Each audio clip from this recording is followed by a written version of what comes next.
problems are rare. The vast majority of difficulties are caused by overactive wakefulness circuits that prevent the sleep circuits from doing their job of putting us to sleep. You can't put your brain to sleep with a magic button. Sleep is something that comes on its own and takes time to settle in.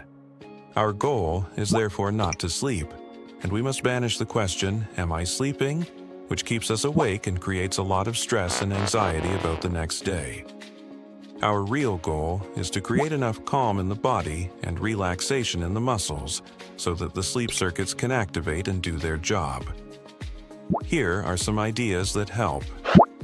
You need to occupy your brain rather than trying not to think about anything. Otherwise, the ego's thought process, i.e., the brain's thinking machine, kicks in. You therefore need to find a gentle, peaceful activity to help your brain stay calm and relaxed long enough to fall asleep, such as reading, listening to quiet music, telling yourself a story in your head, or doing some hypnosis, meditation, or breathing exercises. If you miss the sleep train, the best thing to do is wait for the next one to come along in the next cycle, about 1 to 1.5 hours later.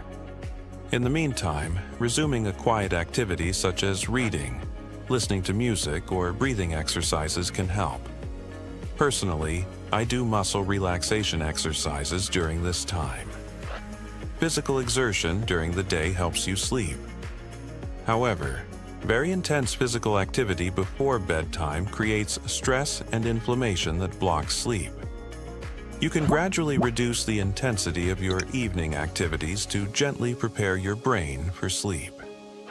Melatonin acts as an internal clock, so it may be beneficial to take the time to create new sleep habits and rhythms that the brain can then use as reference points. Light from phones, and not just blue light, keeps the wakefulness circuits active.